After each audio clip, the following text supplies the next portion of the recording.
Avec l'essor d'Internet et des réseaux sociaux, la presse traditionnelle connaît une désaffection, de même que les chaînes de télévision classiques, tant tout le monde se tourne désormais, plus ou moins, alors ça dépend des gens, certaines personnes sont fidèles à leur poste de télévision, d'autres au contraire ont complètement tourné cette page-là et ne jurent que par les réseaux sociaux, mais en tout cas, la presse écrite, elle, souffre beaucoup de la désaffection du public. Malgré tout, c'est quand même une presse qui se pense comme une référence. Alors j'aimerais savoir ce que les cartes peuvent nous dire au sujet de la presse traditionnelle. J'interroge le tarot de Marseille.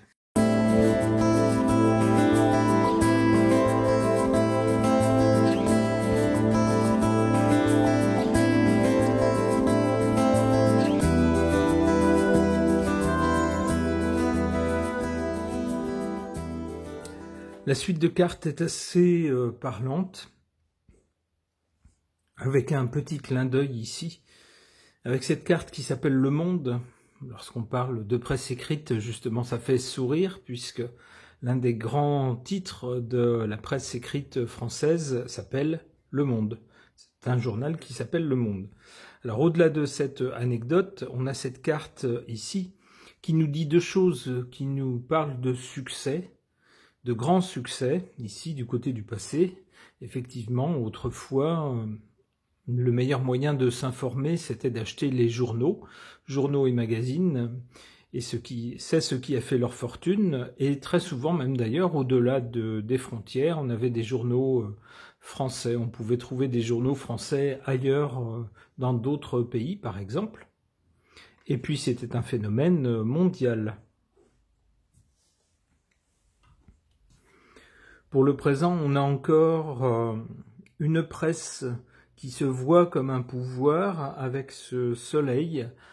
C'est quand même, la presse écrite a quand même, on peut le dire encore un peu, un certain poids, un certain statut, puisqu'elle est aidée par notre gouvernement. On sait, elle est financièrement aidée. Mais on voit sous ce statut des gens qui n'ont plus rien sur le dos. Ça laisse penser à une presse qui n'a plus beaucoup soit plus beaucoup de lecteurs, soit qui elle-même n'est plus très riche, n'engrange plus beaucoup de bénéfices. Alors du côté de l'avenir, c'est pas une bonne carte pour la presse, puisqu'avec l'ermite, on voit une sorte de traversée du désert, un long chemin difficile avec peu de moyens du côté de l'avenir.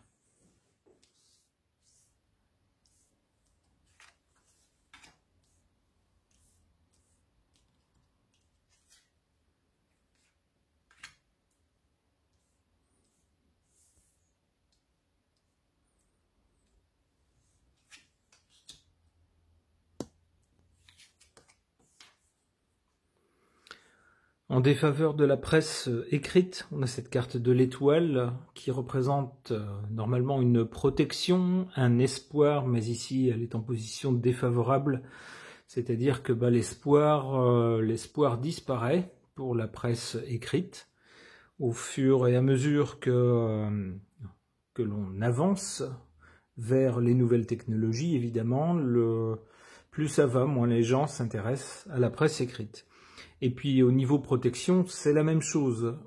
Un gouvernement va protéger un secteur qui peut refléter une certaine richesse ou rapporter une certaine richesse ou refléter une certaine influence du pouvoir.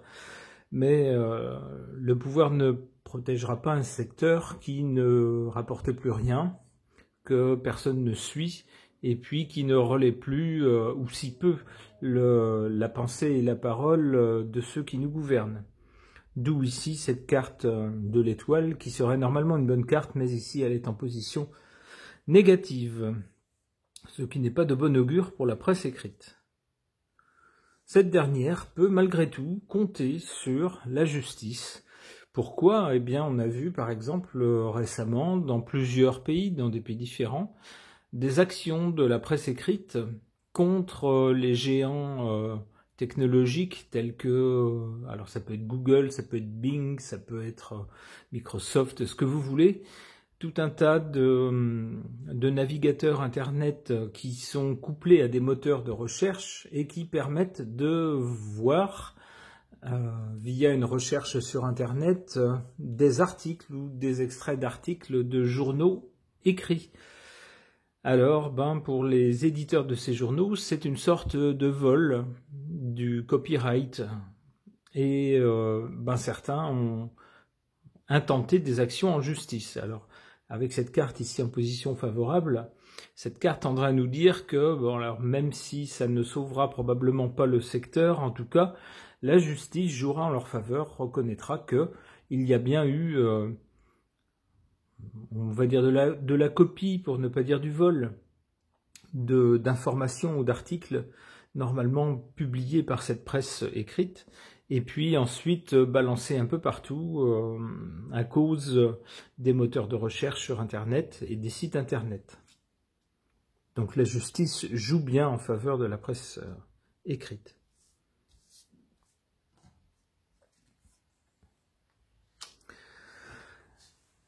Alors du côté de l'avenir, après une traversée du désert compliquée, longue, avec peu de moyens, on a ici avec la Maison Dieu une sorte d'écroulement. Non seulement un écroulement de ce secteur, mais une chute des acteurs principaux. Alors on pourrait dire des gens qui étaient puissants. On pourrait penser à des patrons de presse jadis puissants, qui risquent, de façon figurée bien sûr, de tomber. Si plus personne n'achète leurs journaux, bien sûr, il n'y a plus d'argent qui rentre. Et pendant ce temps-là, il faut quand même payer tout ce qu'on a payé, c'est-à-dire les journalistes, c'est-à-dire les locaux, c'est-à-dire tout le matériel. Et puis un jour, on ne peut plus payer. Et tout s'écroule.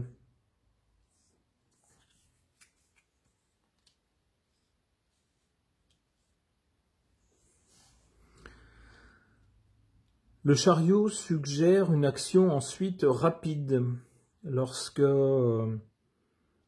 y aura un écroulement de certains grands journaux, peut-être, on pourrait le dire comme ça. Il pourrait y avoir une intervention rapide et assez musclée. Alors, de quel type et pour faire quoi? Pour aller vers où?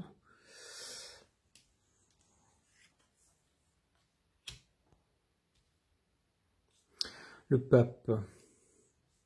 Alors le pape, ça fait penser à des gens, un peu des leaders d'opinion.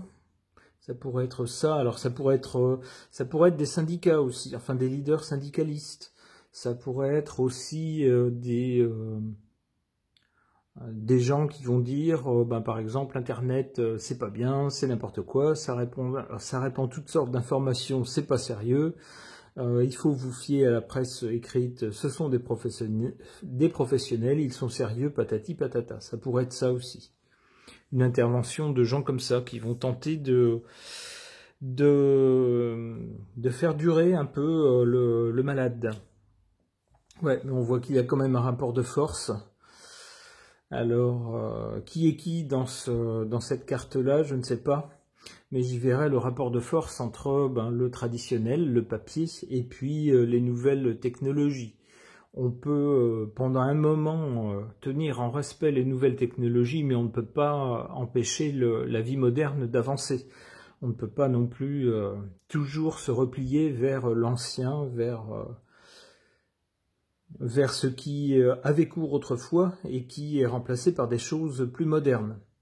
Donc, peut-être on voit qu'ici, avec une intervention assez rapide, assez musclée, assortie de personnes qui vont défendre la cause de la presse écrite, on va probablement, pendant un moment, tenter de tenir en respect les technologies modernes. Comme je le disais tout à l'heure, d'ailleurs, avec les actions en justice, ça pourrait être quelque chose de cet ordre-là. Mais bon, on voit ici que ça ne repousse pas la bête, hein. Ça la tient en respect pendant un moment, mais il y a bien un moment où il faudra lâcher. Bon, donc c'est pas très optimiste pour la presse écrite. Ok.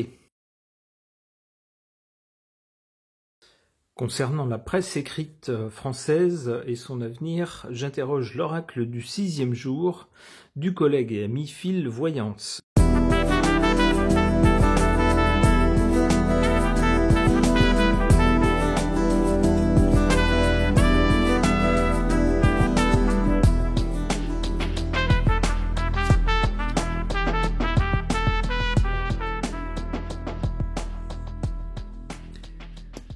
Alors, ce jeu-là voit la situation sous un autre angle, analyse un peu la situation de la presse écrite sous un autre angle. On a d'abord ici, du côté du passé, cette carte de la campagne, bien sûr dans les campagnes. Alors j'en sais quelque chose, puisque même si je vis dans une petite ville, toute petite ville, je suis originaire de la campagne, et je peux vous dire que lorsque j'étais enfant, pour s'informer, à l'époque Internet n'existant pas, il y avait quoi? Il y avait la radio et les journaux. Et le passage du postier ou du porteur de journaux était très attendu. Ça permettait de consulter justement les grands journaux nationaux, de voir tout ce qui se passait un petit peu ailleurs, soit dans le pays, soit même au-delà. Donc dans les campagnes, la presse écrite était, alors elle l'est probablement toujours aussi, importante. On peut dire en tout cas que les campagnes ont été plus qu'en ville sans doute, parce qu'en ville on voit la densité de population est plus élevée, on voit plus de gens, on parle plus entre les uns et les autres, on peut se rapporter ce qui se passe juste à côté, alors qu'en campagne les gens sont plus éloignés les uns des autres. Donc c'est bien d'avoir, en tout cas c'était bien d'avoir des journaux pour s'informer. Au présent, ce qui porte encore la presse écrite, malgré les moyens modernes qui la rendent obsolète, eh bien c'est l'amour d'un journal, de tenir un journal dans ses mains. Alors ça passe même par des sensations physiques, le bruit du papier froissé, l'odeur du papier et de l'encre, le fait de s'asseoir un moment pour tenir un journal dans ses mains et le parcourir. C'est un moment aussi appréciable.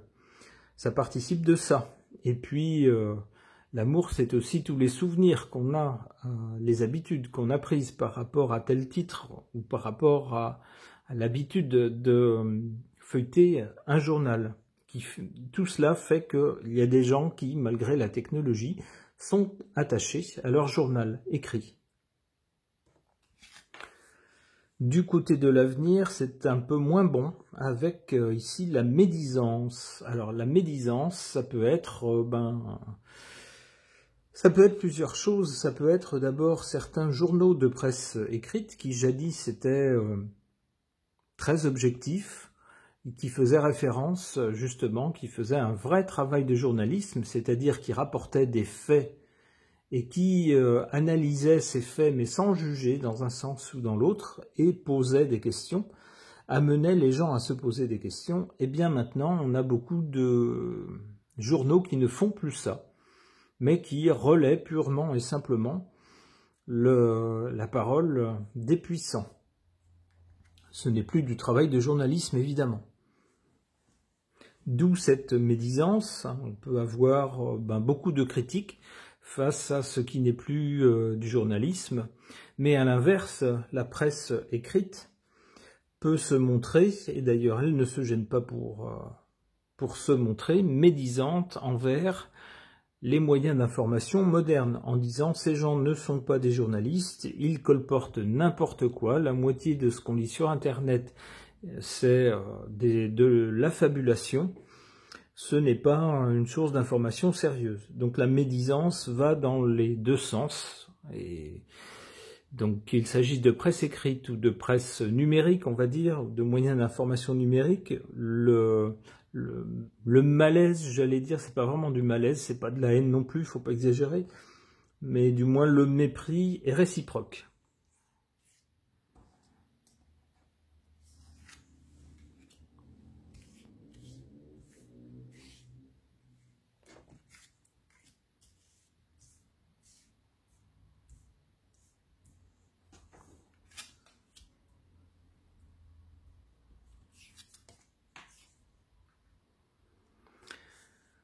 En défaveur, ici, en carte en position défavorable ou faible, on a la carte de l'abondance. Bah oui, l'abondance, c'est fini pour la presse écrite, puisque désormais, les gens s'informent autrement et par d'autres moyens. Donc, c'est ceinture, toujours un peu plus ceinture. Il faut toujours compter un peu plus les sous et un peu plus quémander des subventions pour survivre et surnager pour la presse écrite, ou alors lancer de nouveaux magazines, mais avec des moyens limités quand même, et sachant que le lectorat sera lui aussi limité. Donc l'abondance, d'une façon ou d'une autre, c'est fini pour la presse écrite, d'où cette carte en défaveur, ici en position faible. En position forte et favorable, c'est amusant, c'est la même que dans le tirage précédent, c'est la justice. Donc même interprétation, la justice peut trancher éventuellement en faveur de la presse écrite et contre des grosses sociétés du monde numérique, comme par exemple Google, comme par exemple Bing, comme par exemple tout un tas d'autres sites internet qui reprennent des infos de la presse écrite et la diffusent, tout cela gratuitement. Et puis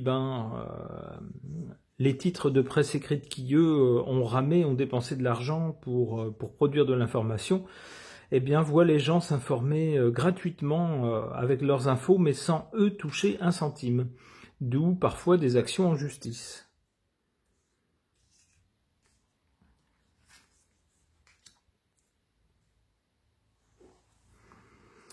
Alors, après la médisance, on a là la carte du repos, qui semblerait nous dire que pour la presse écrite, à un moment donné, il va falloir se poser tout court et se poser des questions. Se dire, bon, manifestement, le modèle qu'on a suivi, le type de fonctionnement qu'on a suivi a fonctionné jusqu'à l'arrivée du numérique, et maintenant, malgré tout ce qu'on fait, les actions en justice peuvent retarder le déclin, mais pas l'enrayer, donc il semblerait que ce ne soit pas la bonne façon de faire. Donc, comment peut-on faire? Réfléchissons.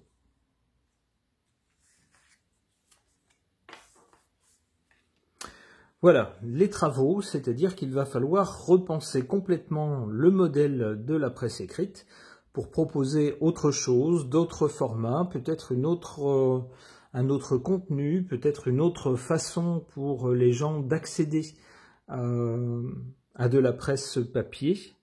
Peut-être des choses qui n'existent pas encore, mais qui pourront être testées pour voir si ça fonctionne. D'autres modèles en tout cas.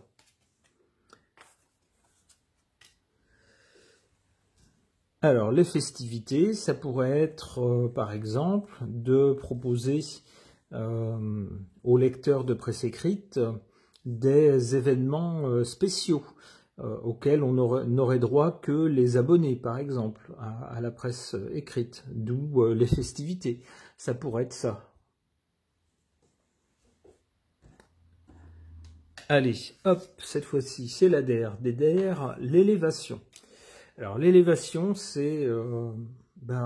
j'y vois une élévation en qualité, c'est-à-dire que pour cette presse écrite, il ne faut pas se reposer sur ses lauriers, il ne faut pas chercher à faire de l'info un peu trash, de l'info poubelle, de l'info vite fait, comme on peut parfois en voir sur Internet, et qui n'est pas toujours de très bonne qualité, mais au contraire proposer peut-être des choses beaucoup plus fouillées, beaucoup plus documentées, des choses de fond, à leur lecteur. C'est en tout cas ce que suggère l'élévation, une élévation en qualité. Eh bien, j'espère que ça leur permettra, en tout cas à certains titres, de survivre et, on l'espère, de produire du matériel de qualité. Ce tirage est maintenant terminé. Merci de l'avoir suivi.